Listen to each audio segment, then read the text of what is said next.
I'm Michelle Smith. I'm a second grade teacher at Westmore Elementary. This is only my 7th year teaching second grade. I taught 5th grade 1 year before and was a para for 8 years at a neighboring school district. And I too was a stay-at-home mom until my kids were all in kindergarten. And I actually didn't decide to be a teacher until I was about 40. And then I did it, my 4-year degree, in 2 years with 2 high school kids. And because obviously I really, really wanted to do this. And my kids say everybody knew I was supposed to be a teacher but me, because I first started with business. And my kids were like, why would you do that? So, and English and language have always been one of the things that I loved the most about education overall. I do a lot of writing, I do a lot of reading. I'm one of those people who, if you say a word wrong, I'm going to correct you because I don't want you to look foolish. So phonics is like a really big deal. I'm just going to get a real quick raise of hands. Who, when you were in school, had a true phonics program? Okay, so phonics is definitely one of the most important pieces of just the learning to read in my aspect. That's my opinion.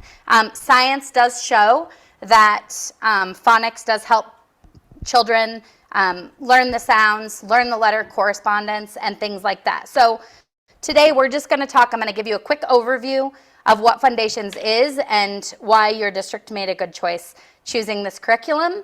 And then we're going to kind of unpack, it sounds like you guys have been doing that, but we're going to kind of unpack everything that you have in your boxes before we actually move into how we utilize every single piece.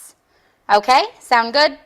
Before we move on though, just in the chat, I want you to real quick just put your name, what grade you teach, and just one fact about you that's really important. And then I think Abby can probably see those if I can't, and she can kind of fill me in. Just real quick, if you can do that. What were we supposed to say? I was trying to Or actually, I forgot, you're all in the same room together. So why don't we just go around? Okay, perfect. We'll start with Alicia. Hi, I teach first grade. This will be year 18. I know, right? What else was the other one? And one thing about you that we should all know. I don't have a glass with my little guy right now, who's 9 months, so our world right now. Okay. Alright, I can go next. Asia Love, I teach kindergarten. I'm going on year 6. One fact. I like working with small children and not adults. Small children are easier. Okay. I'm Anna Meyer. I teach 3rd grade going on year 2. Something like, I spend most of my free time with my 15, almost 16-month-old niece. So I'm walking. Great. Okay, so Lucas, I'm the principal. This will be year 5 here. I love telling people that and watching their reaction. And then I have 3 kids, and we were able to move into our new house this summer. Awesome. And it sounds like you have a great wife. Yeah. Not sure how happy I'm going to make her, but yeah. Well, sometimes it's give and take, right? Yeah, that's the truth.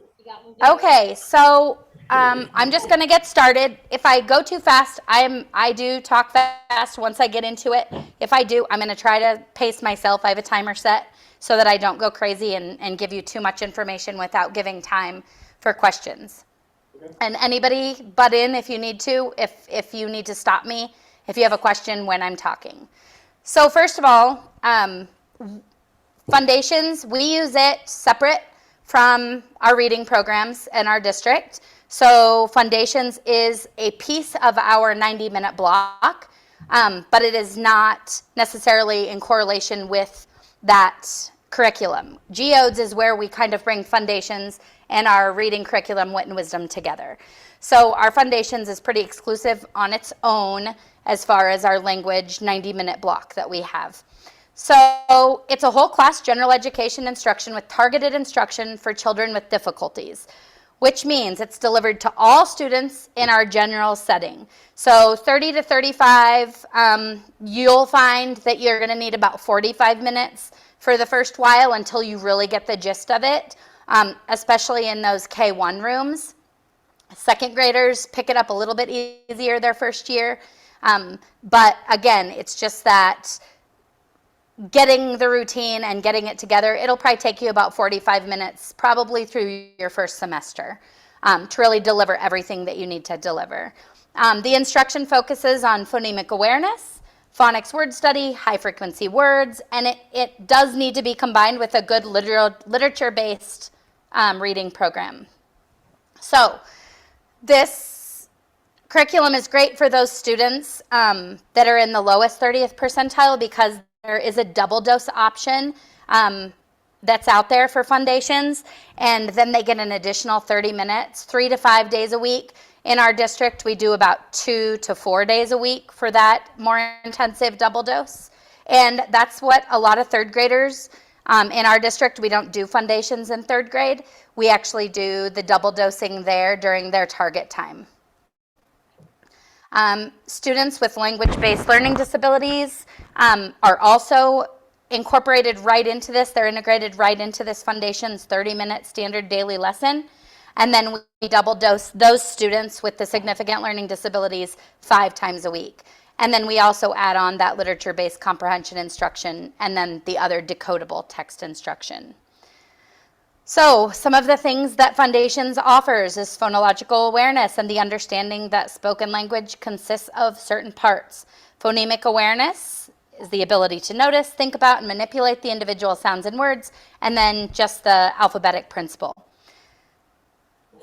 This Foundations makes sure that there's sound mastery, forming key linkages like letter name, formation, and sound, phonics, vocabulary, high frequency, trick, or everyday words in our society, fluency, comprehension, handwriting, spelling, and punctuation, foundations for written composition that are really important, and then the automaticity of handwriting, spelling, and punctuation and capitalization.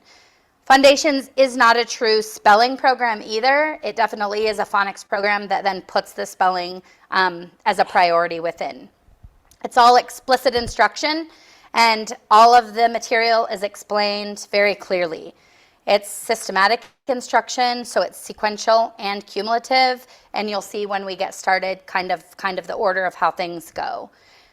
It's a very engaging, lots of learning styles. We'll do a lot of things, callbacks, we'll do a lot of teacher-led, and then students do it, so it's that I do, we do, those types of concepts, and then a lot of repetition. But then there's also that immediate positive feedback from the teacher, and that's where you guys will come in the most.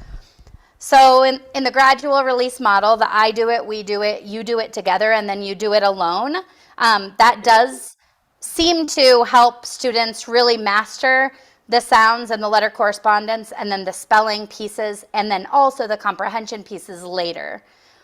We assess student mastery with weekly checkup quizzes and unit tests. Some unit tests are every 2 weeks, and you'll find the very first unit in second grade is a 2-week unit. And then it engages students while they're still doing rigorous work, because you'll find that most students really do want to do this and they want to do it well. We offer the differentiated instruction right within the program, and then students who are struggling can get the basics, but then they can get that more intensive double dosing later. Okay, now that I just gave you all this information, any questions? Because we're just going to go right into this. So you have your boxes, right? Everybody has them ready to go? So I'm just going to tell you my second grade pack does not have the exact same things as kindergarten, because I know kindergarten has activity strips, I believe. Do you have those built in? Are they in your boxes? They say alphabetical order, dictation, composition books. Okay. So everybody should have name tags. Yep. Okay. Everybody should have name tags. Everybody should have a home support pack, which is very valuable, especially in your first year of implementing the curriculum. We have parents who say, I have no idea what phonics even is. Then when their kids go home and talk about it, they have this, I say this is refrigerator work, so that there's always ways for the parents to go in when their kids are reflecting on what they did during the school day. They're not just, how was your day? Fine. It's, what did you learn in phonics today? What did you learn in foundations today? So those are definitely something I would send home. You should also have your teacher manual. Everybody has one of those. I'm going to show you mine. This is 5 years in. It no longer has a binding. It's written in. I have it flagged everywhere. It's definitely gets used every day. And that is one thing I'll say about this. Is probably one of the most easy teacher manuals that I've used in my teaching career. And then I'm just going to show you. I have all of my supplies just in one of these. And then behind me, you can see I have maybe you're going to get low enough. I just have this shelf, and those red tubs are where my students' work goes. So they're packets that look like this. They actually are not left in their desks. And I'll explain why I do that later. So you should have a trick word packet, which is, trick words are always this hot pink or maroon, whatever color it might be on yours. And they say trick words, and then they give you the level.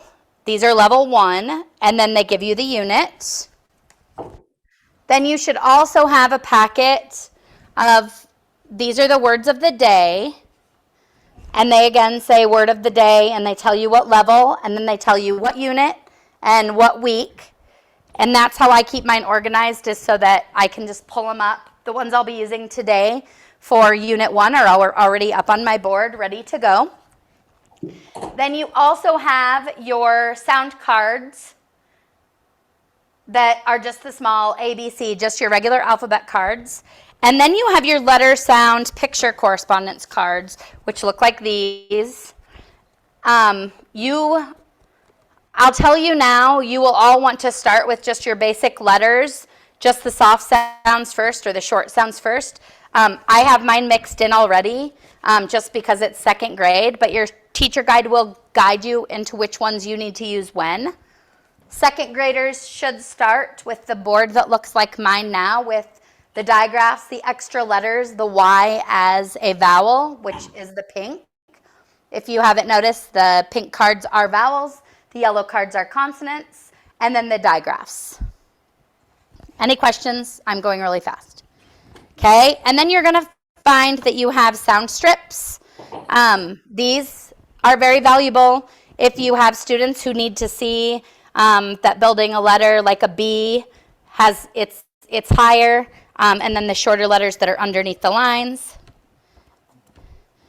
Then you'll also have your suffix magnets.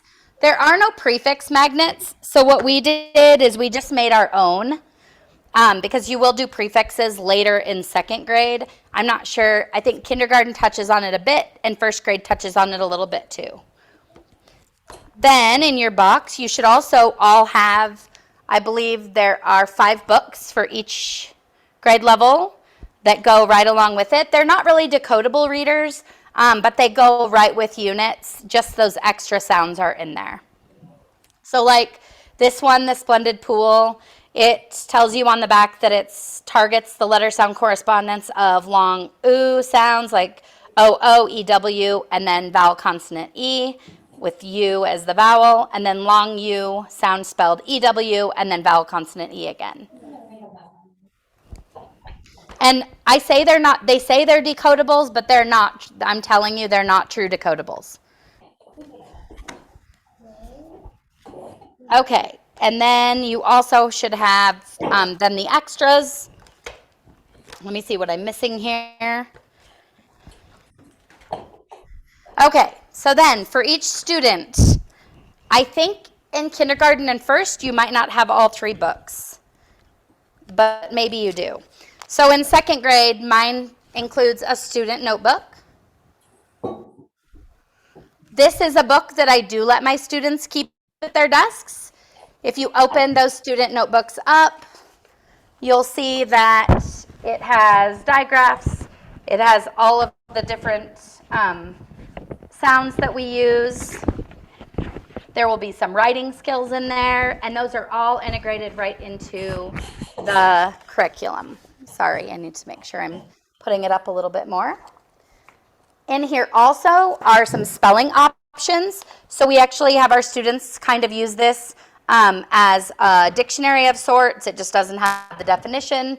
But if there's a difficult word that we know is in here, we will have them go to it. And then this is also a place where students sometimes will find a difficult word that they have trouble spelling over and over. So this is where they would put it to keep in their possession at all times.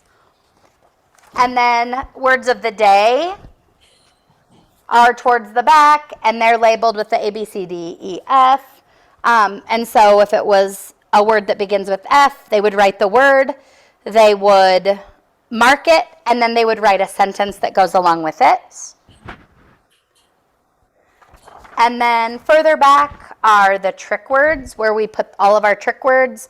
And then you'll see in these boxes, like this is some additional words that they should know by the time they get to the grade that you're in.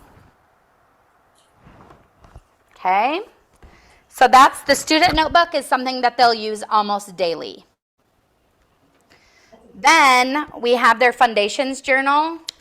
If you open that up, when you do story time with Foundations, we'll often have them write the who, what, where, when, why, and how in paragraph form, and then they'll draw a picture just so that we can see if they understood what that story was about by the 3rd day. Usually each story is read about 3 times. Okay. And we also use it, I think that this is in here.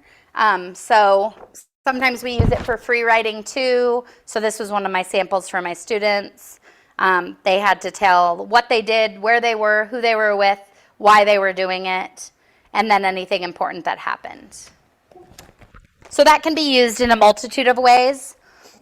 And then the composition book, the students do not ever have. I keep that separate. This is where you'll actually do their checkups and any dictation work, and then their assessments at the end of each unit. So at the front of the book, it will tell you that it's checkups. So I would write the date and then the checkup number. And you'll notice on those days, there are just 4 sounds, 2 review words, 2 current words, 2 trick words, and then sentences. And all of this will make sense once we actually get into it. But then at the back of the book is where the actual assessments take place. Some teachers keep those assessments at school. After they check them, some teachers send them home. They are back to back, so you wouldn't be able to send them home maybe until you're all the way through a certain one, and then you wouldn't be able to send the final page. So that's why I just keep mine for the whole year, and then it's just a big, when they get to take them home, they get to take them all home. Then you also have, every student will have their own pocket. Every student will have a letter board. My letter board is empty at this time. One thing your district might want to consider, we do have these, I don't even know what you call these, because I just, whatever this is, this clear piece, we don't use these anymore in regular education. So, but our district did print these off for us, and they're a huge thing for the kids, especially those emerging readers who aren't even quite sure about letters. So when students get ready to put them on their board the very first day, this is how it would look for 2nd grade level. So it pretty much matches what my board looks like. Every student also has a dry erase board. That dry erase board has a large side for letter formation, and then it has another side for dictation.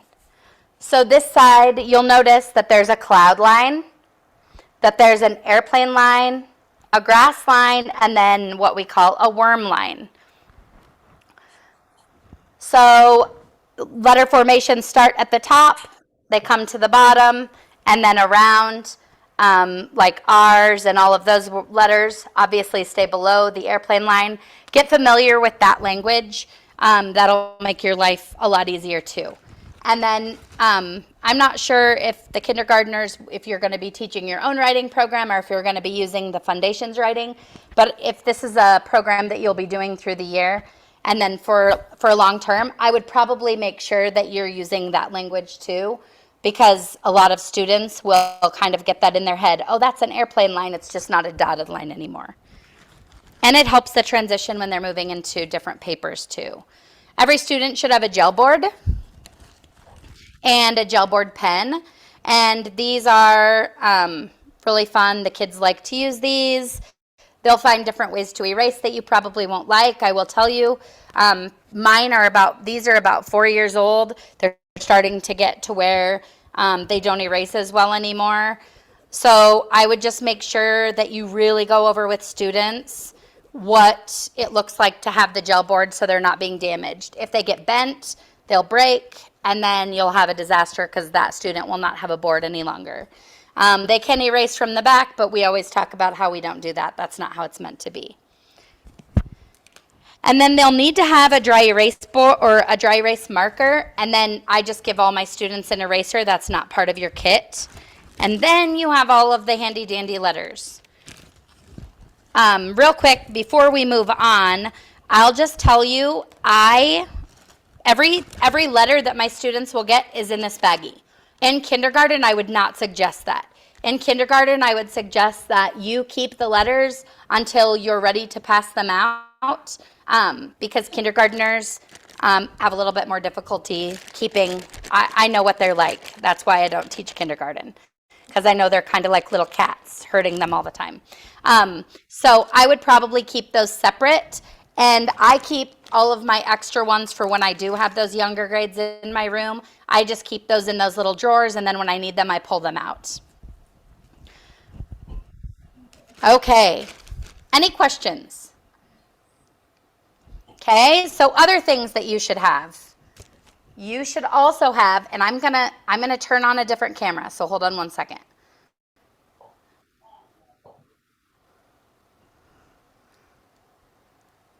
Okay, so one of the other things that you should have in your packet is you should have all of the posters. So you should have the basic keywords poster, that's K1 and 2. The vowel sounds poster this is exclusive to second grade. I'm not sure what first grade and kindergartens looks like. I'm sorry, I don't teach those grade levels. Mark my words, that is a first and second grade poster. It's okay. Do you have different posters? Have you noticed? First grade has vowel sounds. Okay. Syllable types. So we work on closed syllables, vowel consonant E's, open syllables, R-controlled syllables, D syllable, and then the LE syllable. That's through the school year.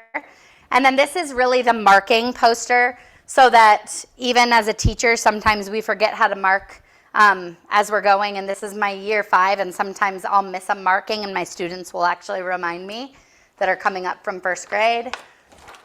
And then our spelling options with the with the ER, IR, UR, all of the different ways to say A, all of the different ways to say E, I, OU, OI, OU, and then AW. Our controlled vowels,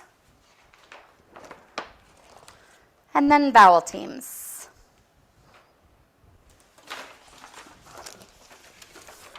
Okay.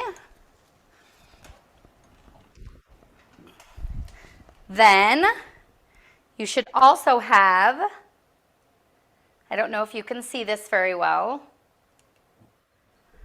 But this is the same that was on the dry erase board.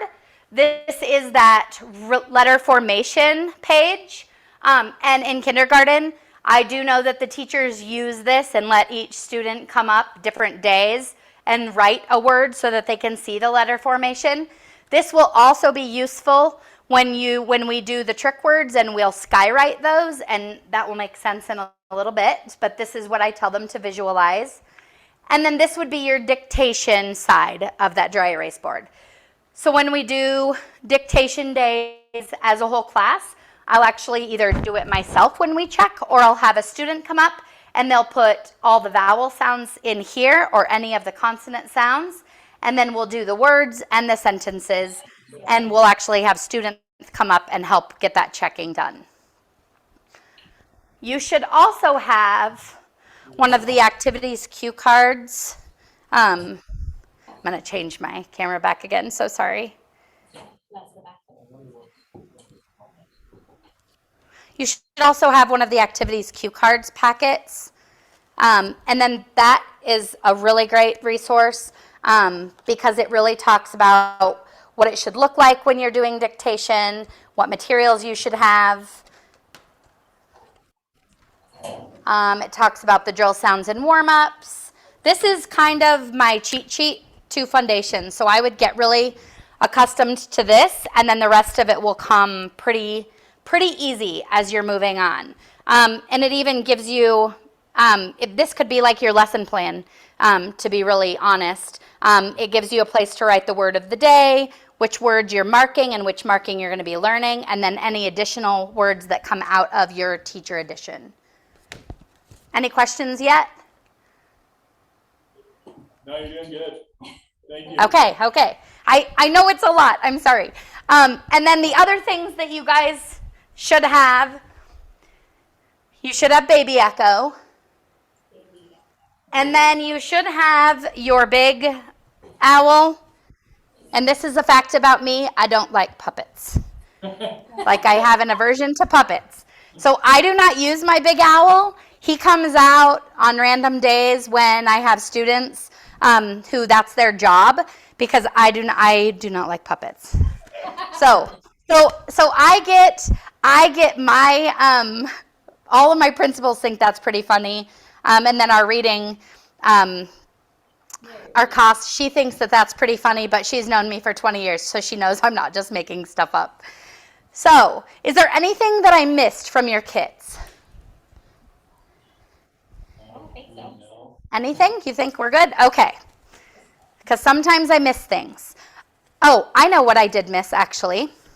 In your kit, you should have a box full of stories.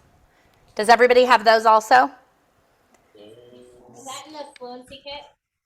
Yes, that's in the fluency kit. I have those. Okay, so these, you do use these. Almost every unit in second grade, I know, and I know in first grade they use them like every other unit. I'm not sure what K looks like, but I'll tell you the stories get bigger as you go. I'll show you our unit 2, because that's where ours starts. So unit 2, you can kind of see that it's 3 paragraphs.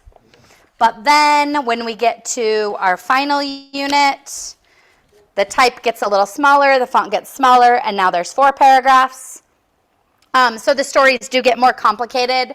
And some of them are really difficult stories. The kids love all of them. They're really engaging little stories that they can really feel like they have a connection to. Okay, so if I were you, what I would keep in each student's pocket is the dry erase board, a dry erase marker, something to erase with, your letters, your gel board, your gel pen. You can choose just however it works, and then the magnet board. However your classroom works, that's how I would decide where the textbooks are going to be. Like I said, my students go into these.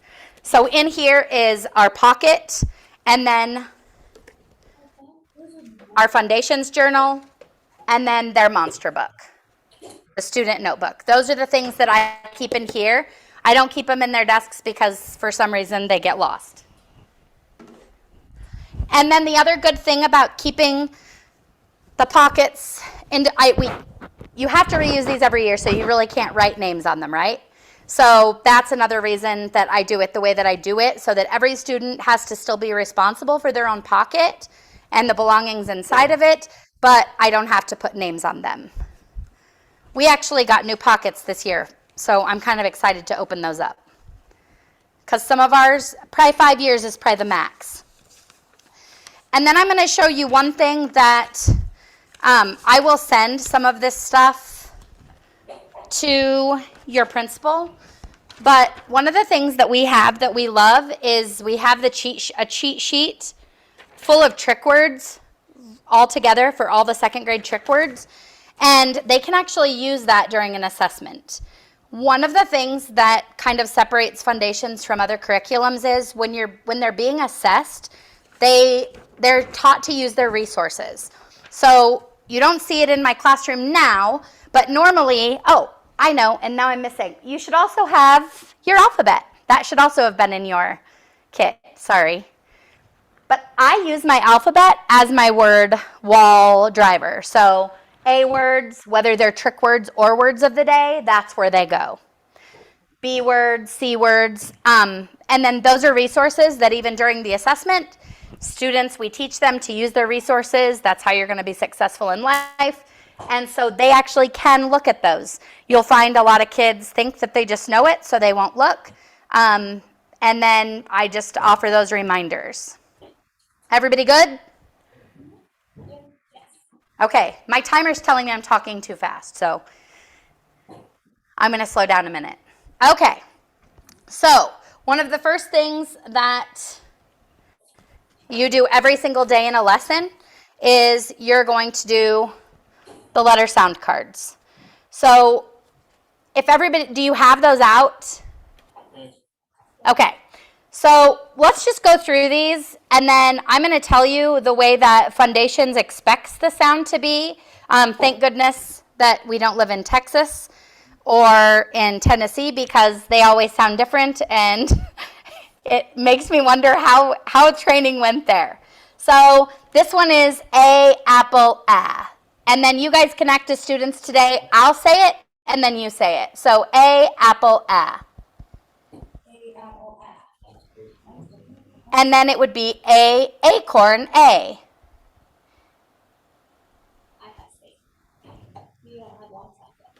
Now we're going to get to, so when we're doing sounds, we sometimes, especially without phonics programs, kids will learn to say B as the letter, but then they'll say B, like it's B-U or B-E. But it needs to be B, bat, B. It needs to be fast, just the B sound. C, cat, K. It can't be K, it has to be K. You guys are going to be really annoyed at me by the time we're done here. D, dog, D. And then we get into, there's many different ways to say E. E, ed, e. And then E, me, E. And I always point at myself because they still think this is just ed. So I say E, me, E. F, fun. G, game, G. Remember, it can't be G. It has to be G. H, hat, H. I, itch, I. I, hi, I. J, jug, J. K, kite, K. L, lamp, L. M, man, M. And when we're doing these letters, I really make sure, I know we're coming off of a few years of masking. We've noticed a huge gap from the students that did foundations in 2020 because they're not articulating the language properly. Their letters and their mouths don't go together. We have a lot of students who are struggling with those things. So since we're not going to be in masks, hopefully, fingers crossed, really, really watch that, especially that's going to help you recognize some of your emerging readers and then some of your lower level kids that maybe aren't identified, but they're still going to need to learn how to do that properly. So M, man, N, nut, n. And so we always tell kids, when you say for M, your mouth is together, your lips are together. But when you say nut, it's like you're showing your teeth. N. O, octopus, ah. O, no, O. Yep, that's my favorite one. P, pan, Q-U, queen, qu. I have teachers that ask why they do the Q-U, and the reason that Foundations teaches is that way is because how often do we see the Q without the U attached? So students just need to recognize that when you see the Q with the U, it's the Q sound, qu. R, rat, This is a tricky one too to teach students. It can't be it has to be, I always say, kind of like a pirate, that side sound. R, rat, Because when I say the word rat, I don't want them to hear rat. I want them just to hear rat. And we all know that kids spell things and they hear or they spell what they hear. So sometimes it is teacher error in spelling issues. S, snake, S. And then S, bugs, Z. They're cute bugs. And then T, top, T. U, up, You're going to see a lot of U's here. U, flew, ooh. And then U, pupil, U. So this U is the little bit more dragged out U, the U. And then I always say, wait, because they don't know what a pupil is. They just think that it's some little girl who's writing. And I'm like, who does that? Students. V, van, V. W, wind, W. This one we always get questions too about why the X isn't at the beginning. Again, not very many words start with an X. So in order to teach that proper letter sound correspondence, it makes sense to put it in a word where it would be. So X, fox, X. And it is like the KS sound.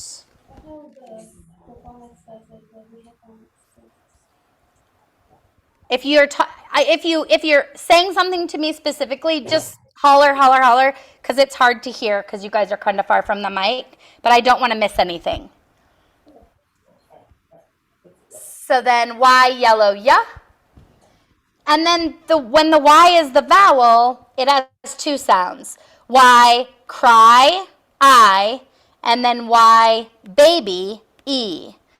So when I teach that, I teach it in the order that it is on the card. So Y, cry, I, and then Y, baby, E. Z, zebra, Z. And then almost all of you will be teaching the digraphs. So it's CH, chin, ch. And it's not cha, it's ch. Where I always tell them it's like your sound has to hit a wall right after it comes out of your mouth. CH, chin, ch. CK, sock, k. SH, ship, sh. TH, thumb, th. And in order to teach the TH sound, I tell my students it's the only time they're ever allowed to stick their tongue out at me. So TH, th. Right? TH, thumb,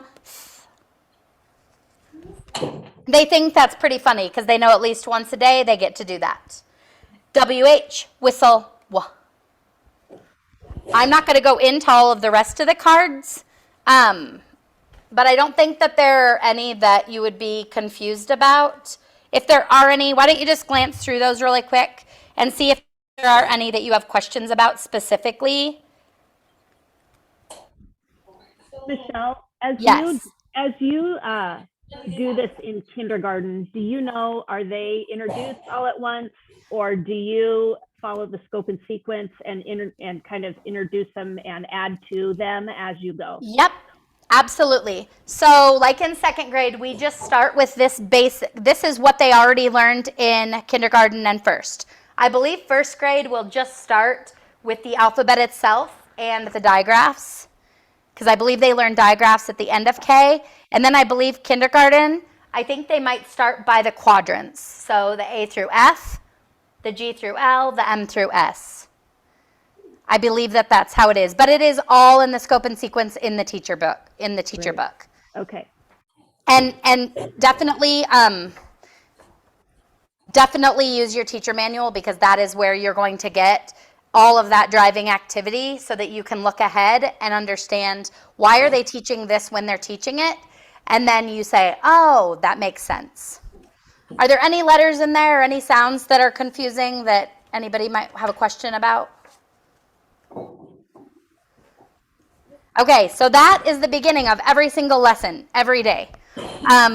I'll tell you, by the end of the year, this gets really, really monotonous and crazy, but it's still necessary, especially in kindergarten.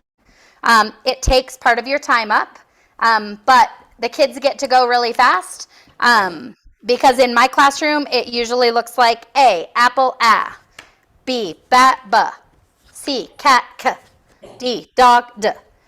By the time they're in second grade, I'm not even having to do the I do it, then you do it as often. So it does get better even in kindergarten. Okay, so then the next component would be you would have a student come up. They can use this fancy, this owl, I don't mind because he doesn't have to be on my hand.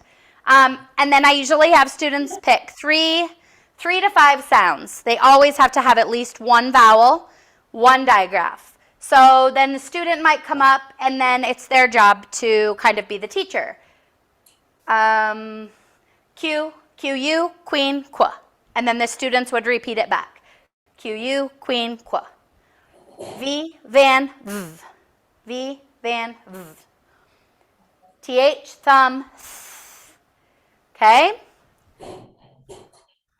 Then your next component, so we just did drill sounds.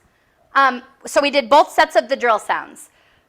They're going to tell you in the teacher manual to make sure that you post every day. What will we be working on? You can see, maybe you can see it, but I do have red check marks next to those two, because when we go in and we do Unit 1 together, those are the two things that we'll work on right away off the bat.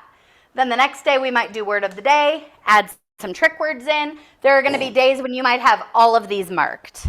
So the components are drill sounds, new concepts, word of the day, trick words, make it fun, word talk, dictation, find letters and words, and then unit test. On this side of my board, I will always post my words of the day. And on this side of the board, I have my trick words. I already have some trick words that my second graders should already come in knowing from kindergarten and first grade.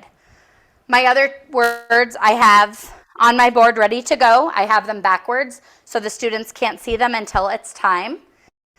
And then I just put those up on magnets. Any questions about that? Okay, so before we do, we're going to do an actual unit together today. I'm going to teach, you're going to act like a student. That makes me always feel really uncomfortable, but we're going to do it anyway. And we've already done this part, and we've already done that part. So, if you open up your teacher manual, it has the preface, and then it has the implementing foundations. That's pretty much what I already went over with all of you at the very beginning. It talks about the skills taught that are in foundations, with the sound mastery, the key linkages. One of the things that we do in Foundations is we do something called tapping, and that's the phonics part of it, where students can actually see that their sound could correspond to a feeling or a touch. For the students that are always busy and need to be moving their hands, this is one of those things that really helps them feel like they're part of the unit that's happening. So if I were going to tap out the word map, I would do and I know that I use my right hand, but some teachers use their left, but I use my right, and then my students will usually use their right as well, and then sometimes we'll switch it just so that they can see that it could be either hand, either way. So, mat. So then we scoop. So it's each sound and then a scoop or a slide. Does that make sense? So let's do the word trust. This is a 5-sound word. T, s, t. So as soon as you finish with all your fingers, you have to go back to that finger 1, and then you slide trust. When you're doing digraphs, it's still only 1 sound. Some kids and some teachers would like to do 2 to show that it could be 2 letters, but we teach the students that it's 1 sound, 1 finger tap. So for the word math, it would be math. And then they're learning that even though it's 1 tap, it's still a sound that is together. Does that make sense? Thumbs up. Okay. And then in your teacher manual, it should have a portion on vocabulary where it shows the 4 quadrants. The 4 quadrants are always the A through F, the G through L, the M through S, the T through Z. That is how, that's how they are taught, and then that's how they prefer to keep them separated. The high frequency trick words. Fluency work, the fluent reading that's so essential for good reading skills. They do something called scooping in all of the stories. In kindergarten and 1st grade, I would definitely suggest using the scooping side of each of those stories. My stories, these are copies, so I do not use the scooping side unless I have to with the student, but in your teacher pack, it should have been this side, and then the other side should have been the scooping side. If you have a student who really struggles with being really day, echo, when they're struggling with those things, that fluency piece and reading just with fluidity, make sure that you're using the scooping side for them. So I'd maybe print a few of each. So we have that part, and then it's also good for comprehension. And then in kindergarten and 1, you guys have a lot of handwriting that we do not have in 2nd grade. We just have to make sure that we're pushing that those things are still used. In my classroom, everyone writes only the Foundations way. We don't add any extra loops or hoops or anything like that. It talks about the skyline, the plane line. I did say cloud line. I'm sorry, that's a bad habit that I have. It is the skyline, the plane line, the grass line, and the worm line. Again, use those because that will help students see. And then when you say, well, an R starts at the plane line, they'll understand what you're meaning. We talk about how we sit and how our hand positioning is, even in 2nd grade. We talk about if you're left-handed or if you're right-handed, and the best ways to be able to have your wrists not get tired. So kind of that rigor, we build that rigor of being able to write for longer than 1 or 2 minutes at a time. It talks about the principles of instruction and how you can differentiate and how it's built right into the program, the gradual release model, the introduction to Foundations, and the easiest way just to get going on it, and then making sure that you're building that focused classroom. What are my objectives today? What are my goals? The good thing about Foundations is all of those goals can be put all in the same place. So if students see, oh, we're doing drill sounds today, we have a word of the day, if all of those are here, then it isn't necessarily necessary to have the objectives totally separate. I know in some classrooms, they list every single objective. We do not do that because that blends into our language program. So we do the objective, and then all of Foundation's objectives are right here. Any questions? What's your second column? I got drill sounds, new concepts, words day, trick words. What's that? I have make it fun, which we'll talk about that when we get into the actual lesson. Word talk. So that's where we might do drill sounds, and then we might do a new concept, and then the students themselves will talk through some words. So when I introduce the CH chimp ch sound, students might say, oh, the word much, it has a CH, but it's at the end of the word. So that's what the word talk is. Okay. And then dictation, where I read a sentence, and then I read a word, they have to write the word. I read a sentence, they have to write the sentence. Find letters and words, sometimes you'll just say a sound, and then they'll be expected to find it on their magnet board. And then my last column is unit test. And those, I know that on the PLC, on the Wilson website, there is a place where you can print those activity cards, the activity strips, if you don't have them in your kit. I just write them up there, and then I just mark which day, what we're going to have that day for those students that need to see that. Okay. And the teacher manual does outline what you should have each day, what you'll be working on. So you'll see, I think all of our pages should be the same. So on page 19, it actually has the whole foundation scope and sequence for kindergarten. And then level 1 is in there.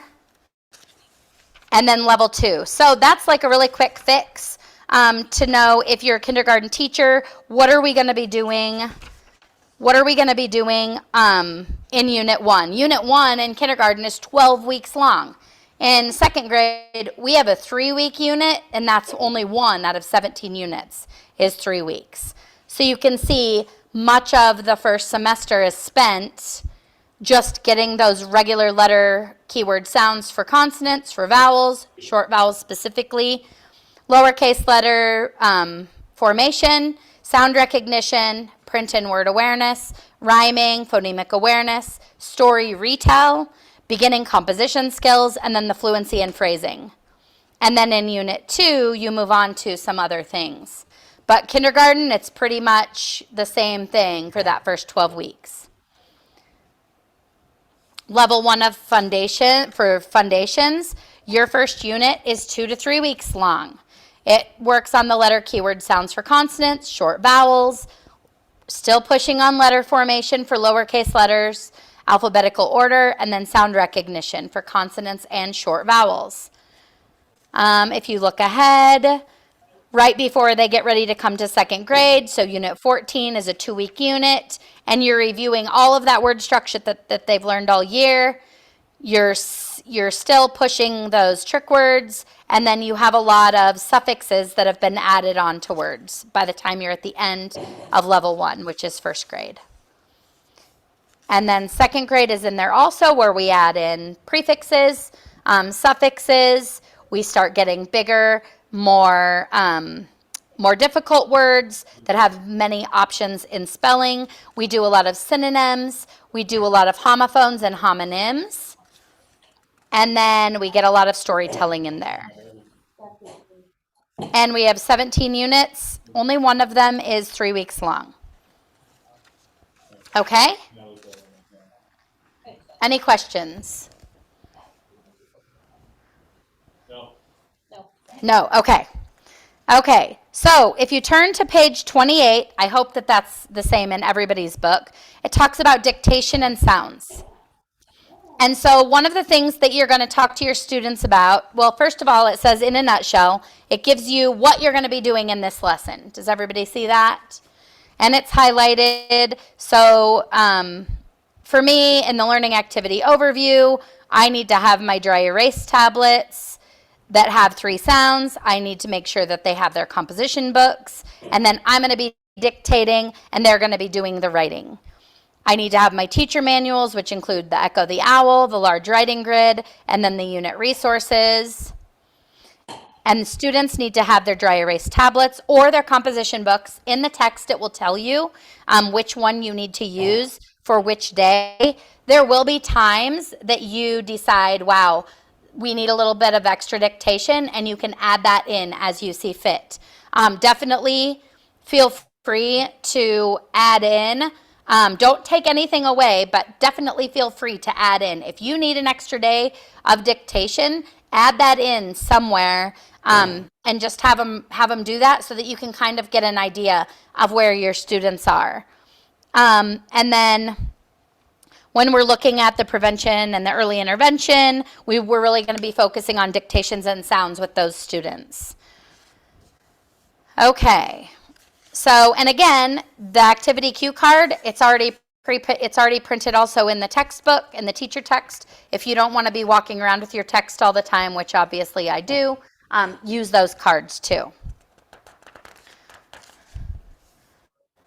So then if you turn the page and we're doing single syllable words and how to dictate, we'll say, I'll select a word from the teacher resources, and that's at the end of every unit. There is a section that just has resources. So in my unit 1 in the second grade manual, it's page 94. And it has all of the drill sound warm-ups, the echo sounds, consonants and vowels, trick words, current nonsense words. It even gives me words with 5 or 6 sounds or words with the QU sound. And then it ends, that unit resources, ends with all the different sentences that you can use that students should have the capability of doing by the end of that second unit or that unit. Okay. We also have dictation words that are multisyllabic words. So I might use the word mascot, and then I would tap it, s, k, ot. New syllable, first tap. So s, k, ot. And then I swipe twice, mascot. That reminds them that's a 2-syllable word. Same with 3-syllable. If we were to get there, it would be the exact same. Then it talks about the spelling option procedure, how you dictate a word, and then you show them how the sound is applied. So if I were to tap out froze, I don't tap out that silent E. So it looks like f-r-o-z, froze. And then you might talk to your students about what are 2 ways I can make that z sound. And there will be students who will write froze, F-R-O-S-E, because they are learning that S can be a S or a Z. Then when we're talking about the dictation and trick words, we can't tap trick words because they usually have no rhyme or reason for why they sound the way they sound. My example in my text is the word what. That trick word is a trick word for a reason, because what might be spelled W-U-T if it were spelled phonetically. But instead, it's W-H-A-T. Trick words are words we need to get stuck into our memory bank. And that is exactly what I tell my students. So I actually, when we do trick words, I'll actually say, oh, it's a trick word. So they know when I'm pointing at my head, it has to just get stuck in my bank. Because there isn't really a way to tap it. There's not really any other way to spell it. That's the way that it's spelled. When we do dictation for sentences, you'll say the sentence, then you'll prepare the students to write it or say it, and then you'll break it into those smaller pieces. So if I were to say, the cat is on the bed, then I would say, your turn. The cat is on the bed. When we get ready to write it, I'm going to break it, the first time, I'm going to break it up into those segments. The cat, and I'm going to give time for them to write, is on the bed. You shouldn't repeat more than 3 times. If you have to repeat more than 3 times, that chances are those students, you'll be able to identify which ones they are. I will tell you, I do have a para that comes in my room sometimes with some of my students, it is okay for the para to work with those students and repeat it to them. As long as that works in your classroom, then that's sometimes how I do it, because I don't want kids to get frustrated and then turn into behaviors either. But for the whole class as a group, you shouldn't repeat it more than 3 times. And then we talk about capital letters, and we talk about punctuation at the end. Do you do foundations as a whole group? We do foundations as a whole group. The double dose is when we break off into our target time or our grouped by level time, and that's 30 minutes a day. But foundations, we do whole group. And we actually integrate our MC kids, the multi-categorical students, and then all of our SPED kids are in their home classroom for foundations, straight across the board, K1 and 2. Okay. And as a teacher, you're all good teachers or you wouldn't be here. As a teacher, I just really make sure that I include them. I had a little boy last year who was nonverbal at the beginning of the year, and he had come from another school and was actually supposed to be in 3rd grade, but mom wanted him kept into 2nd grade 1 more year. And by the end of the school year, he wasn't doing it at school, but at home, he was saying all of the sounds of our phonics and foundations letters. And as much as they could understand him, he was saying the sound letter correspondence with the pictures. So he wasn't doing it in the class setting, but that tells me he was getting something out of that. And then we do the echo with the fine letters, where students will come up to the board and you might say, show echo, which letter is P, which sound, or which letter makes the P sound, or what sound does the P make. Single syllable words the same way with the echo when you use it, and then same with the multisyllabic words. Okay. So then there are some supplements that you can use as you see fit. We might do things like, everybody pinch your pen, get ready. Everybody write the sound that says t, and then we'll kind of race and things like that. So it can be fun. When we do trick words, I show them the word. So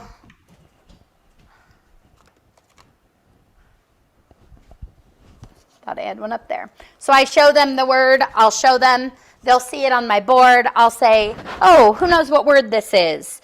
And then we'll talk about how it's tricky because it looks different. We'll read it all together.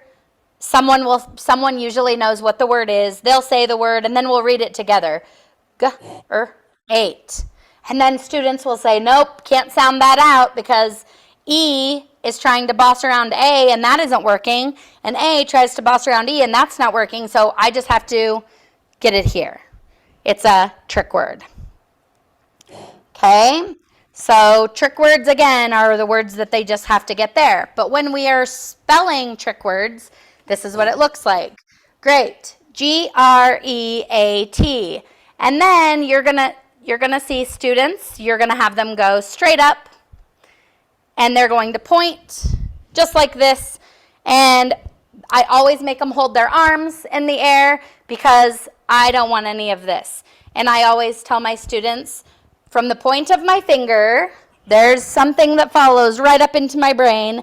And if you go like this, it gets kinked. So it won't learn how to spell that word. So then that's when this poster that I post, that's when this comes in handy.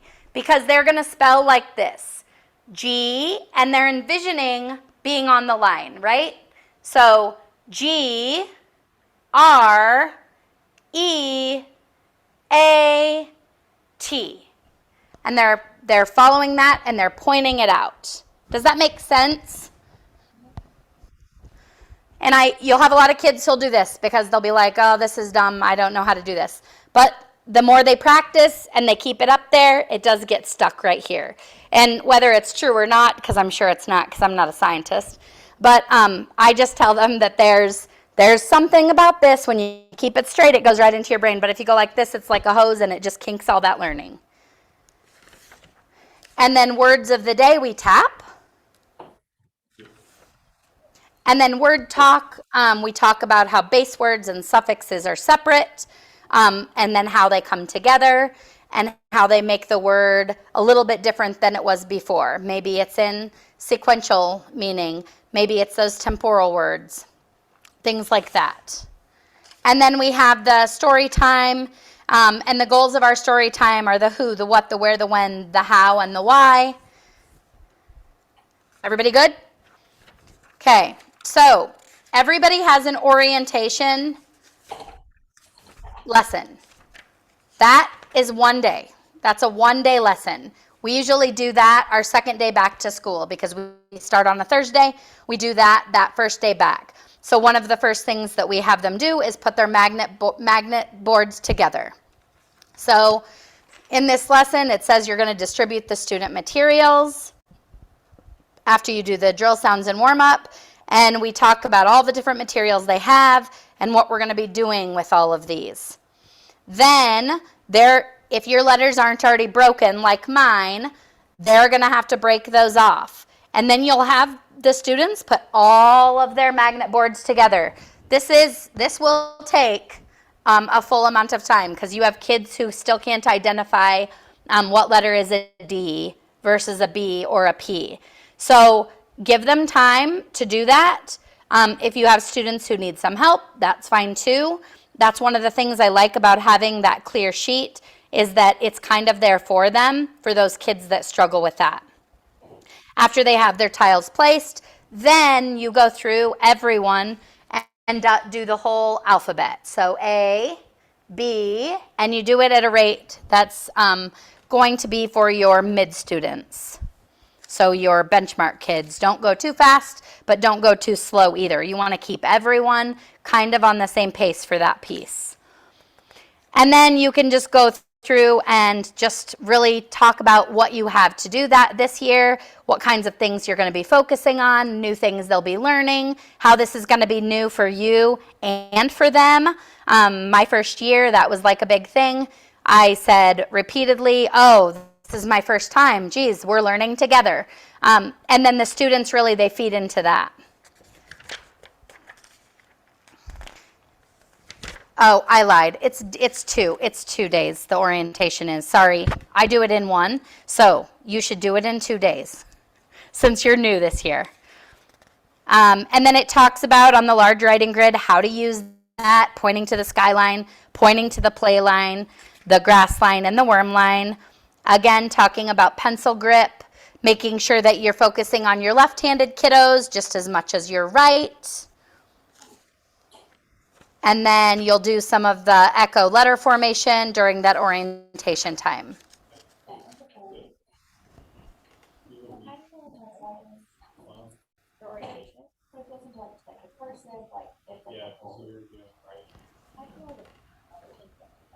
Was there a question?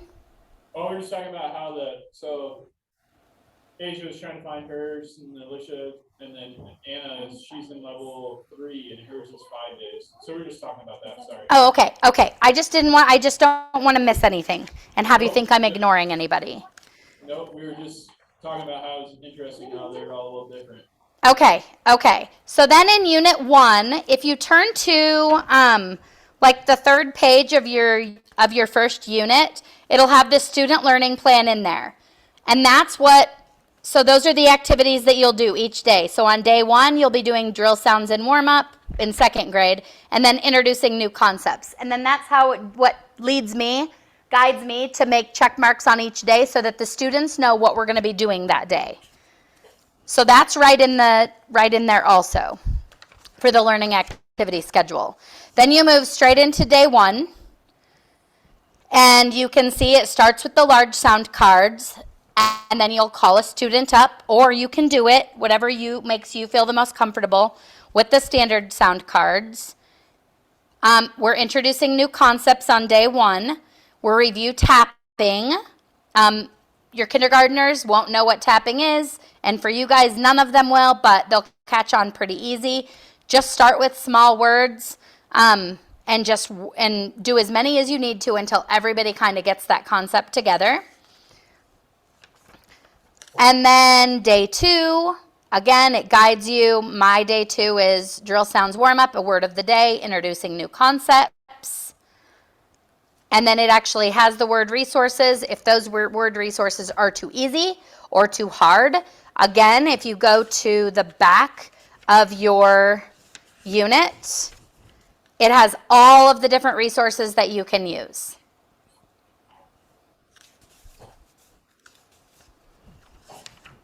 Okay, so if everybody will just move ahead to where your unit test is. For me, that is on page 93 in the second grade manual.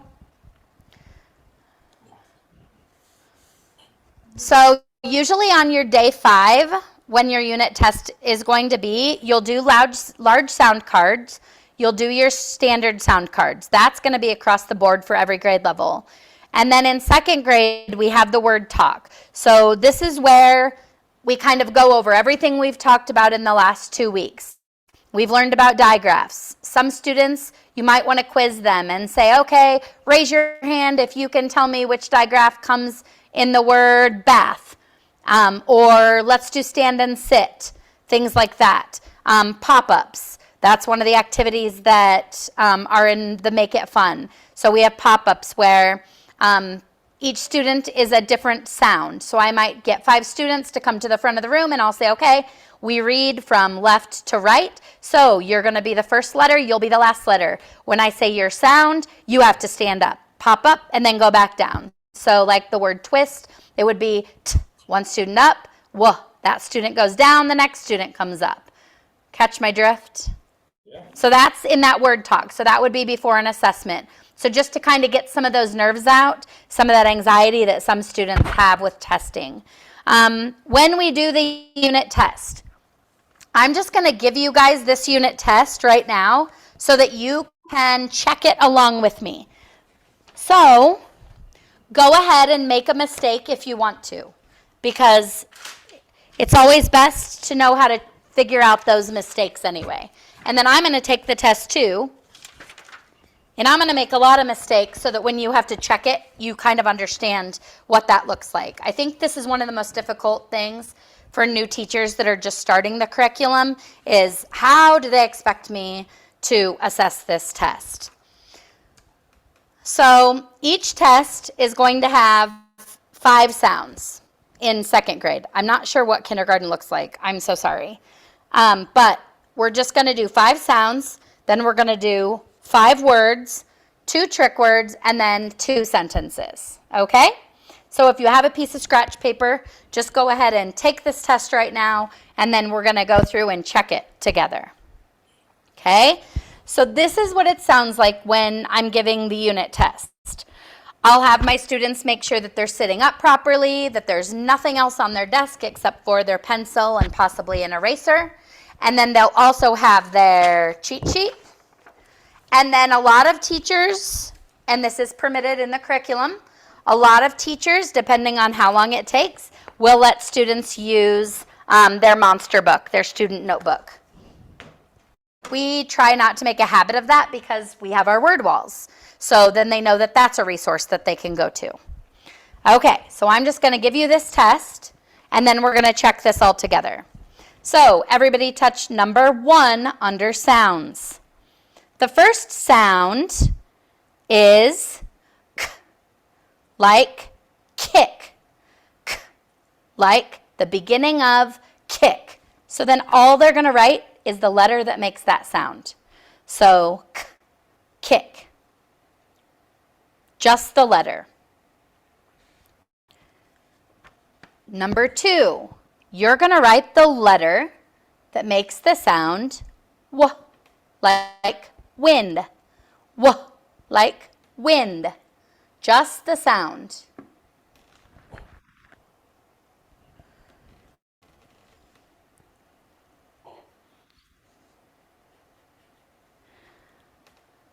Number 3, touch it. The sound is eh, like ed. Eh, like ed. At this point, it doesn't matter if it's capital or lowercase. In K1, you're only really learning formation of lowercase letters and foundations. But I will, because it is if I use ed as an example, students will try to do the capital E, and that's fine. Number 4, I remind them, this is a digraph. So remember what a digraph has. The sound is ch, like chip. Ch, like chip.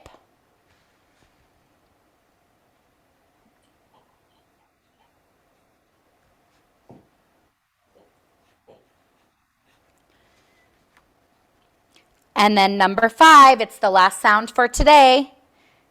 It is qua, like queen. Qua, like queen. And sometimes I'll give them a clue and I'll say, oh, don't forget, this is a tricky one.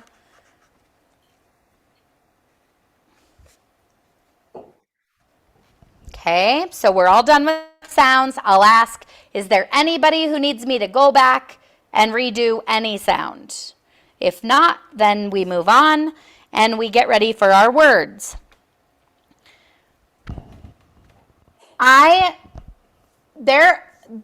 The marking is not something, it's important to teach the curriculum with fidelity and to make sure that you're doing it exactly the way it's meant to be done. But I will tell you, the marking can make or break a student's score.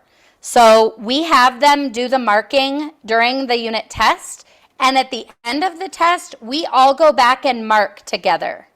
I'm just going to be honest about that, and we'll talk about marking in just a few minutes. And we'll talk about that as we're checking. Okay, so the first word number 1 is cloth.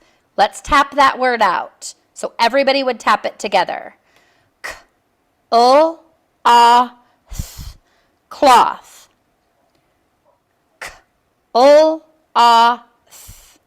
Write it. So I say it, then we all tap it together. I tap it a second time, and then they write it.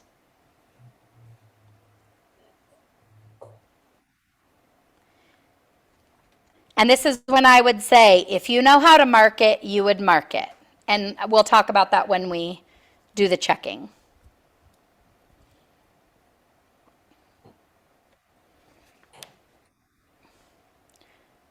Word number 2. The word is bunch. B-a-n-ch.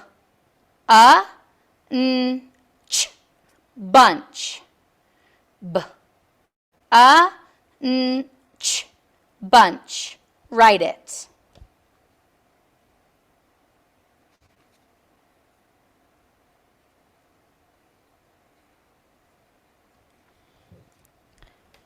I offer reminders during this test time that we write foundation style writing. Make sure that you close up any closed vowels that should be closed up, like the O's. Make sure K's go all the way to that top line. Number 3, the word is skim. S-k-i-m, skim. S-k-i-m, skim. Write it.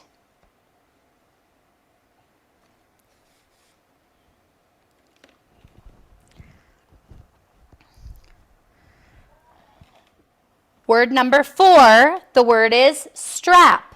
Everybody listen. This is a 3-letter blend. S-t-r-a-p. Strap. It's a 3-letter blend. S-t-r-a-p. Strap.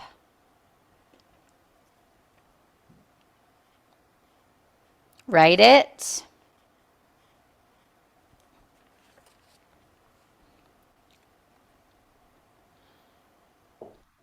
And last word for today, The word is quilt. Qu, I, l, t, quilt. Qu, I, l, t, quilt. Write it. Don't forget about that tricky qu sound. You might even say things like, remember, Q doesn't travel alone. He always has a friend.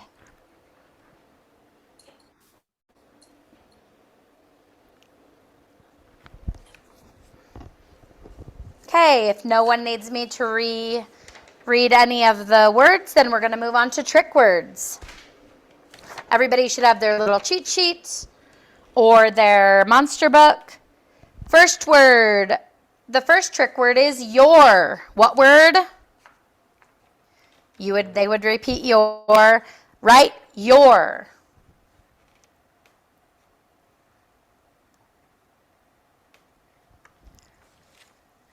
Number 2. The word is was. What word? Was. Right? Was.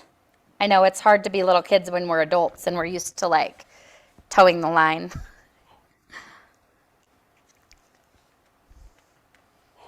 Okay. Now we would move on to the dictation.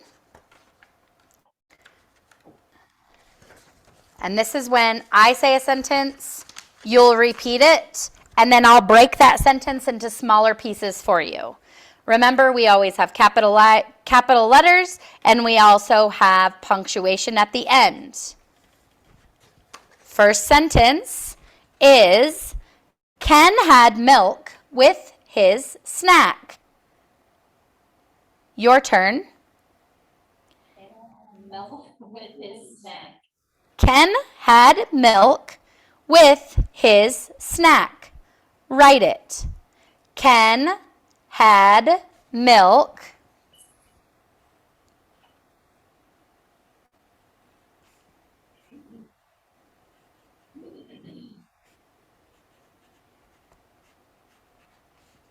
with his snack.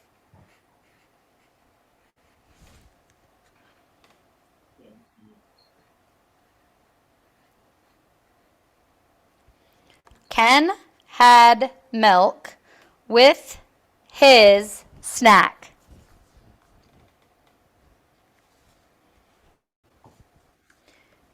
And then you might have kids that, because they need to see those separations, they might actually scoop it.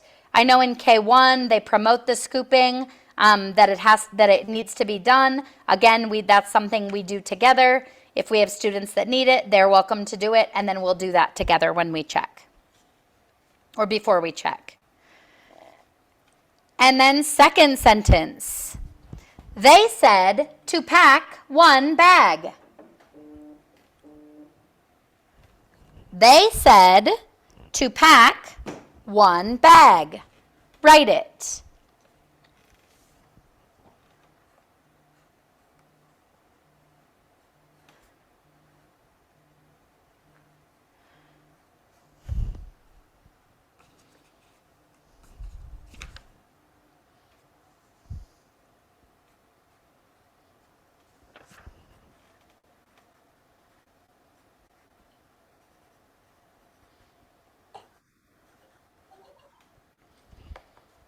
They said to pack one bag.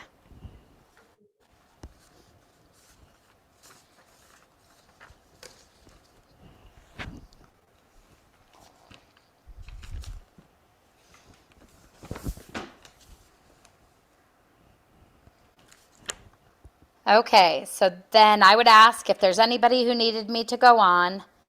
I'm going to change my camera quick so that you can see my paper, so that you can see how I would check this. Okay, so the sounds are worth 5 points.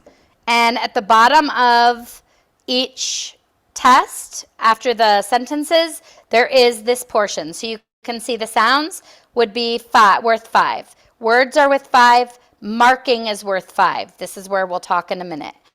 Trick words are worth 2. Words are worth 5, and then the trick words are worth 3 within the sentences. These words would be words of the day, words that we've learned about the concepts. Trick words are trick words that they were specifically taught during that unit. And then over here you can see the score.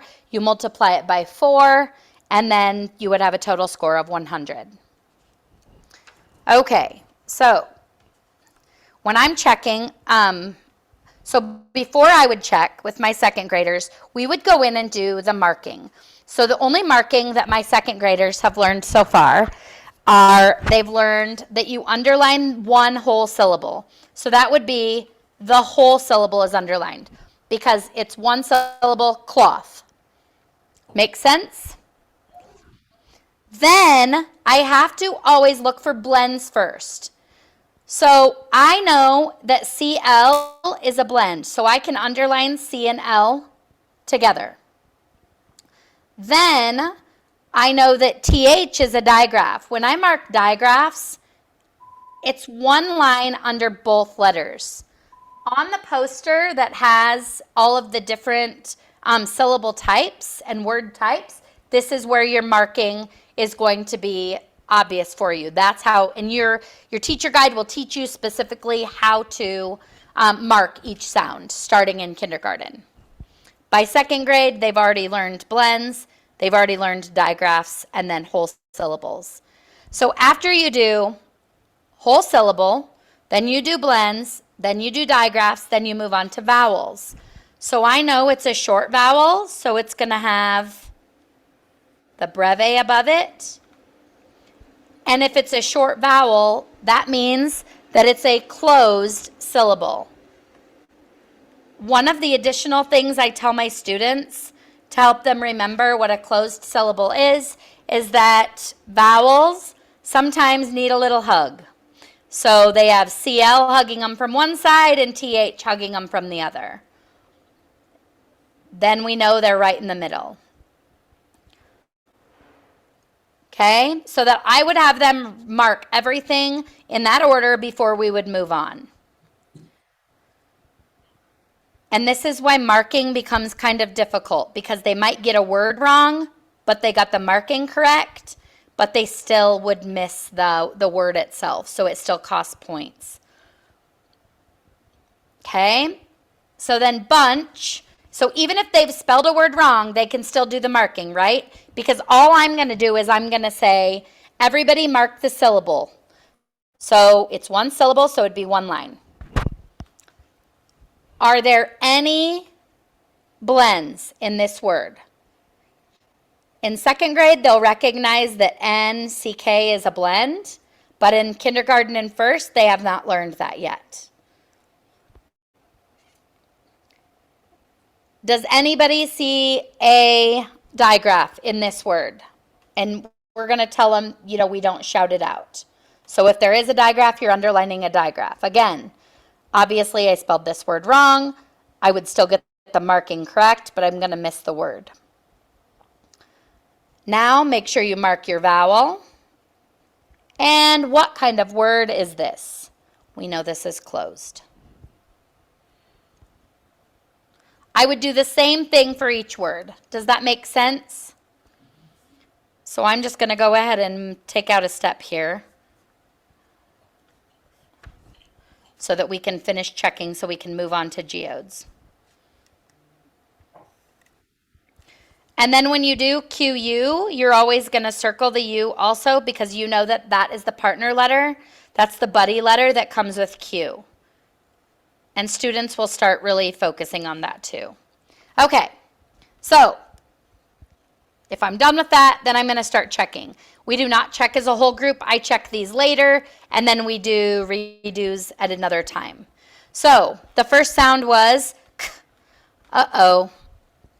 In second grade, there are 3 ways to say this sound. There is a way to say k with a C, and I only used one word. So for kindergarten and first grade, you would have just had the K. But in second grade, when I say kick, they know that it could also include a CK. So it's going to be pretty much whatever you have learned up until now. So you guys, it would be correct no matter what you have. And then W, I said wind, so it would be just a W. Number 3 was which is an E. Number 4 is ch. I put CK, so that would be wrong. So I would just circle that number. And then depending on how far along you are in the curriculum, sometimes I will write the answer for them at the beginning. Towards the end of the year, I no longer do that. They have to do that during their fix-up. And then QU, qua. So this student has earned 4 points. And I go ahead and I mark that here as I'm going on. So I just marked it off to the side. Okay, so now we're ready for the words. So on the words, you'd be checking marking and the word itself. So cloth, C-L-O-T-H, it's spelled correct, plus it's marked correctly. Bunch, this word is spelled wrong, so I'm circling, and then I'm going to go ahead and I'm going to put an arrow so that they can see where their error was. And I do that because otherwise they look at it, especially if they've marked it, and they have no idea, is the spelling wrong or is the marking wrong? On number 3, I have the word skim. It's spelled correctly, so I know it's okay. Strap. This is how usually, especially at the beginning of the year, this is how you're going to see the word strap spelled. Usually it's going to be C-H-A-P. Every test, every beginning of the year, every first test, I have at least 6 kids who instead of separating that blend, they make it into trap. So really, really make sure you're articulating if you have those 3-letter blends, especially S-T-R at the beginning of words. And then quilt, Q-U-I-L-T. So if they got every marking correct, that's worth 5. And if they got every word correct, that's worth 5. Mine did not, so I have 4 for the words. Then we check the trick words, your and was, Y-O-U-R, W-A-S. That is worth 2. Again, I just do it along the side so that when I'm recording, it's just already there. Okay, now the sentences are a little bit different because we're really only focusing on high frequency words and phonetic words. So you'll see that I have a misspelling in this sentence. Ken had milk with his snack. This word is spelled wrong. This word does not count in the points value. Ken, milk, and snack are our phonetic words. They're the words that we've been working on for this whole unit. Ken, milk, and snack. Those are the only words that I'm scoring. So I know that sentence, all those words are correct. That doesn't mean when I still check it so that they have to fix it and do a fix-up later on this word, his, but it doesn't count into the score itself. And then my second sentence, they said to pack 1 bag. The words we're focusing on are pack and bag. Those are our phonetic words. And in your teacher guide, you'll see the phonetic words are italicized. The high frequency or trick words are bold. So even though I have the word 1, it is spelled wrong. That does go into the points. I'm looking at they, I'm looking at said, I'm looking at 1, and I'm looking at pack and bag. So I know for trick words, they're going to get 2 on this sentence, and then they're also going to get 2 for the phonetic words.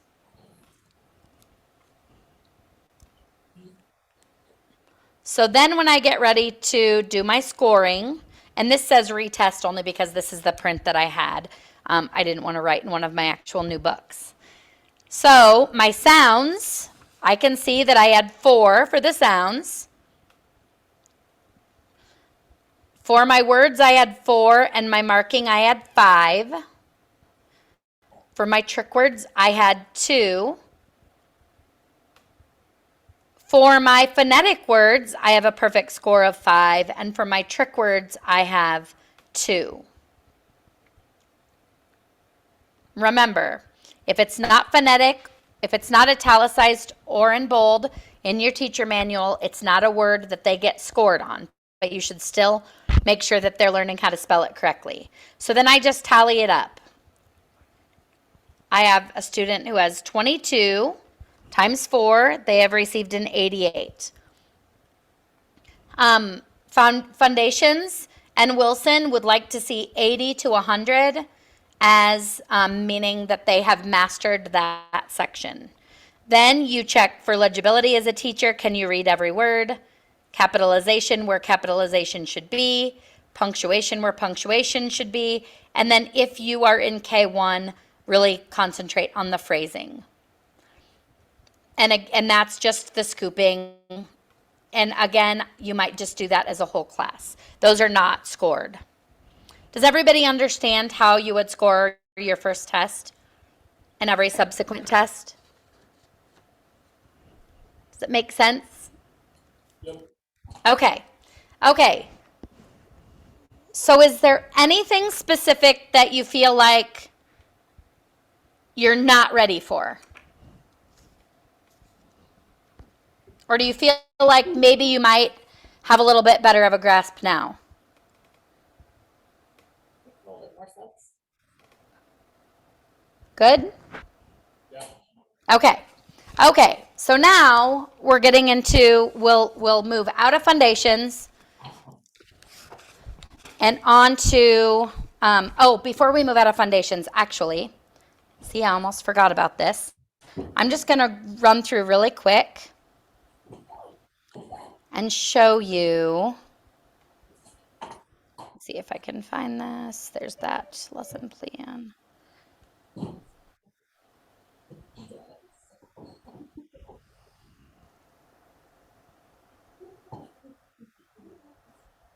Okay.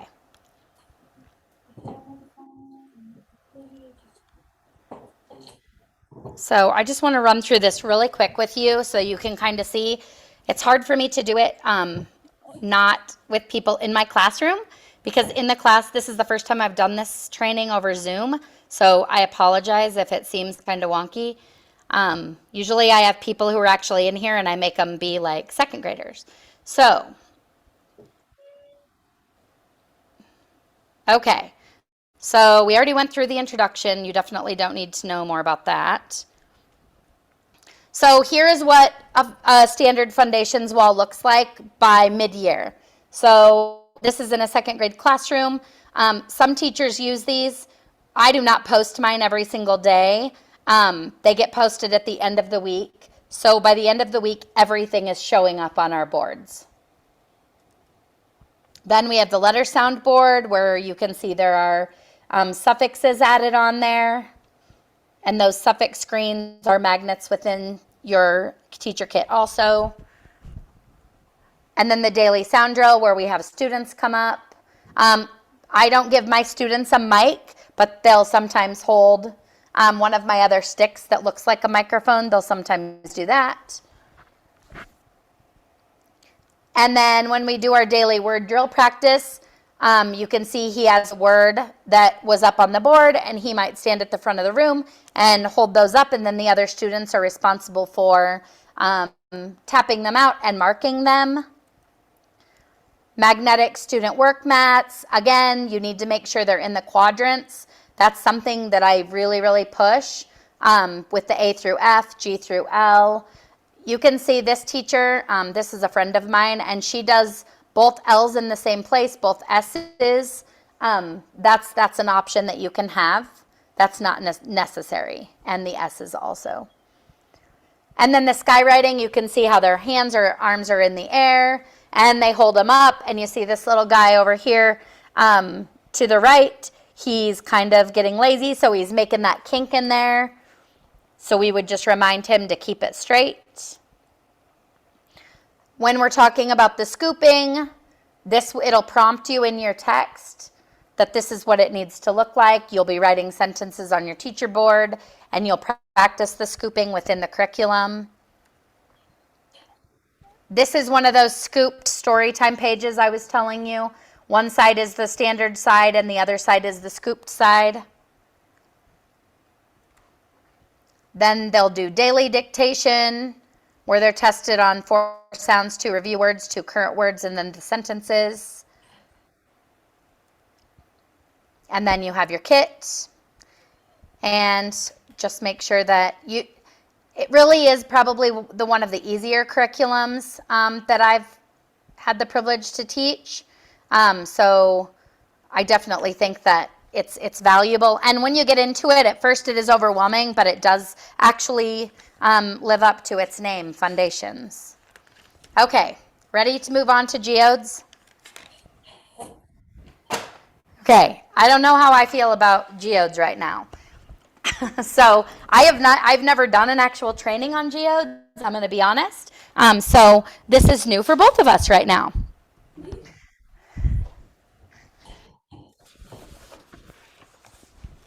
So I'm going to be working on the Born to Fly story. That's the one I'm going to kind of use with you guys. I noticed that you have all of these kits up on your tables there. Every kit comes with every book in color. I believe there's 6 or 8 of each. And then it has the black and whites that have all 4 texts for that section.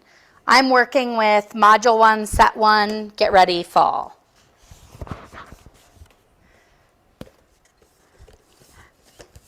And I should probably ask, how are you implementing Geodes? Is this an intervention? Because I know you do wonders. So is it an intervention? Is it in addition to Foundations?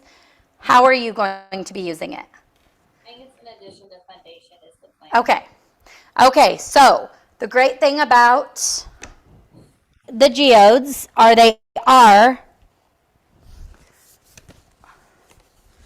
they do go right along with the Foundations itself. They correlate right to it. However, you'll notice that they're not really in order because they did that more. They have them packaged as if you would do Wit and Wisdom. So it would just be building extra knowledge. So what you'll want to pay attention to is where the decodable alignment is. So this might be at the beginning of the school year for me, but we have not learned any of these glued sounds yet in Foundations. So you'll want to definitely make sure that if you're doing it in addition to Foundations, that you're pulling the units that you would need that correlate. And on the back of each book, it tells you which concept this one is directed towards. So this should be 80% decodable if they have learned all of these glued sounds. Does that make sense? Yeah. It's kind of wonky how the Geodes work if you're doing it different from Wit and Wisdom. Okay? So if you open your Geodes teacher books to page 62 in 2nd grade, I only have a 2nd grade manual. And it is, page 62.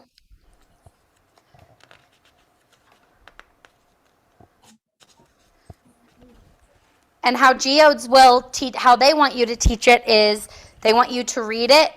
They want the teacher to read it the first day, and then you'll discuss the comprehension pieces. So what is this book about? What is the setting of this text?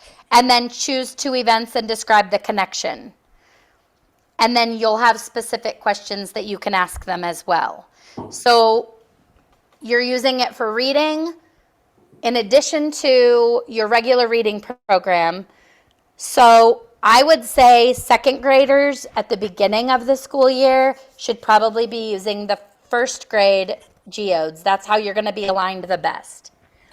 And that's actually what we do in our lowest group for intervention, because they've learned everything up to being in second grade.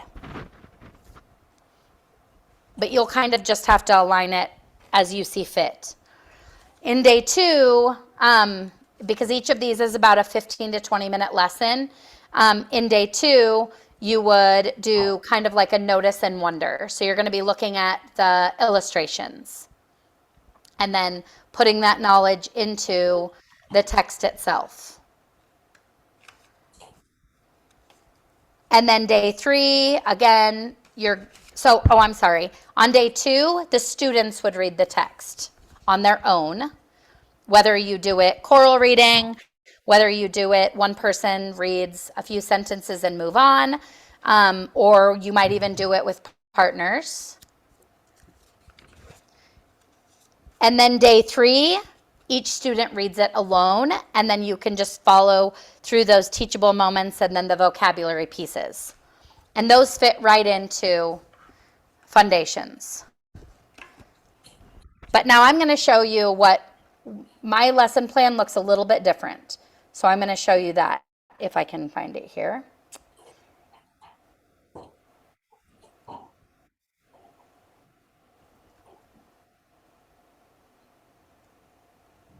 So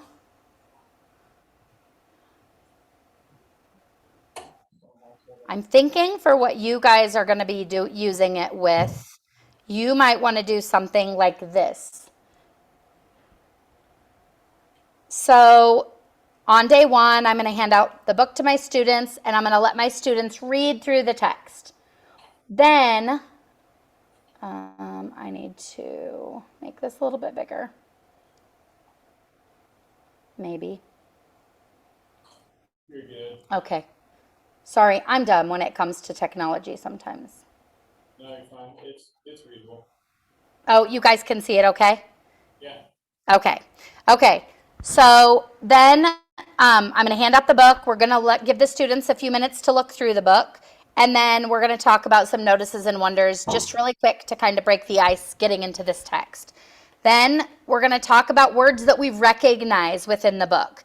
And I do have a PowerPoint that I use.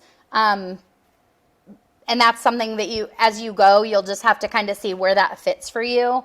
I use trick words in there. I use words of the day in there that I pull from the text itself. And then the additional vocabulary practice that you can implement on your own that goes right along with foundations that they've already seen before. Then we read the book and we stop and check as we're going through. I read it the first time and I stop and I ask questions and I just check to see if everybody's with me. I might say, hey, is there something that you need to write down that you're noticing about the journey that this butterfly is taking? And then you'll get students who will, instead of talk about the journey, they'll say, I saw a monarch butterfly at my grandma's house. And that's fine, because at least you know that they know what you're talking about. So that's page by page. I like to make sure that I stop after every page and either ask them to stop and jot or ask them if there's something that they notice that they think everyone else should know about. And then I do a before reading. So when I go to page 9, I'm going to ask them if they know what this map is about. What is this map showing me? Well, a lot of kids will say it's the United States. Some kids will say that there's flowers and that there's oceans and they can see islands. Other kids will say that they see there's butterflies all over them and there's arrows. That's just checking for that understanding as you go also. And then if you choose, again, we do this thing aligned with Wit and Wisdom also. So it's just more of what we're working on in those modules. But if you want to, you can add in independent work. And they could also use their fancy schmancy little journal, their foundations journal, to write about the steps that the monarch is taking on their journey. Okay? Then Move on to day 2. I'm still in the same book. And then we talk about what they thought was interesting. And now the whole class is reading as a whole group. And then the third time we read it, or the second time we read it that day, I actually have partners sit together. And we sit where we do elbow, elbow, knee, knee. So they're sitting side by side, facing the same direction. The textbook is in front of each of them. And then again, we're doing whole group. We ask the specific questions. And then there is a craft that you can implement that is on the Geodes website, if you have access to that also. Then on day 3, so here is some of my, these are just my sheets. Sometimes they're writing them. So on day 3, how I would differ day 3 from the others is that my day 3 is when I pull my lower kids, my emerging readers. That's when I pull them. The rest of the students, I usually give them a job of writing all of the words in the text in alphabetical order. There are kids who actually like to do that. That is insane, but they do. One of the other options might be that they have to popcorn read with a friend. Another option could be that they could research another butterfly that isn't the same as a monarch, but is still, maybe they migrate as well. But then my lowest readers, this is the day that I'm going to pull them into a very small group. And we're going to read page by page by page. And each of them will read their own section. And they're going to know that this is a safe place where if they don't know a word, everybody here is here to help them. And that's when I'm going to get that real push into that fluency piece and the phonetics and just all of the reading itself. That goes right along with our foundations. Does that make sense? I'm not sure exactly like how you're going to be using it specifically. So it's difficult. It's kind of difficult for me to like train you on that, just because the way that I'm teaching it is different. So that's why I showed you what the teacher manual, how the teacher manual would have you do it, and then how I do it a little bit different. Michelle, I also put in the chat, Achieve the Core has a really nice decodable readers protocol as another way to think about how to use connected text. It's very similar to some of the ideas that you described. So that can be really helpful too. Perfect. So we're getting to the end of our time today. Is there anything, I know Geodes seemed short, but I think if you can get a good grasp on the foundations, then you can add the Geodes piece in when you're really pay attention to the alignment and the focus concept, so that you're not trying to have first graders reading Unit 3. Probably they will not have seen anything that you've talked about yet in foundations. So that's going to be the biggest thing with Geodes, is you really have to check that alignment and make sure where it is. Like I said, my second graders at the beginning of the year, we go back, my lower kids especially, we go back to first grade because I know they've seen everything in the first grade Geodes. That might be something you can do easily, that might not. Is there anything in the next few minutes that you have questions about? I recorded for a full year on Zoom for my students. They're now downloaded into YouTube videos. I would be fine with sending you some of those because they were live videos of me teaching. I can forward some of those links on if you would like. That I feel uncomfortable when people watch me, but I do have access to all of those still. If that's something that you'd like for me to do, I'd be happy to do that. Then you can see a full unit from start to finish and what that looks like. Michelle, would you suggest that they constantly organize those Geodes by foundation unit that way so that they are aligned if they're not using wit and wisdom? Say that again, I'm so sorry. So would you suggest for them to maybe pull out those geodes and actually have that recorded or aligned or stored that way so that they are aligning with the units if they're not. Yes, that is for you guys, since you aren't doing wit and wisdom, I would definitely do that. I think that that's going to be huge for you, where you're using it next to foundations instead of in addition to wit and wisdom. Definitely use it that way. And like I said, I mean, it'll become a lot of work, but it's only once. It's only at the beginning, right? And then for the rest of the time, it's a piece of cake. And you might want to just start in the beginning. You might not want to add the geodes in right away. You might want to wait anyway till maybe quarter two for that. But I'm not sure what your protocol is and what your plan is for sure. But definitely make sure that you're only using, or everyone will be frustrated, right? If they've not seen that concept, they're going to be frustrated because they're not going to know a lot of words. But all of these decodables are 80%. They are 80% decodable if you've already learned those things in foundations. We do have teachers in our district who might, because they love the geodes so much, in addition to our wit and wisdom, they do pre-teach those sounds.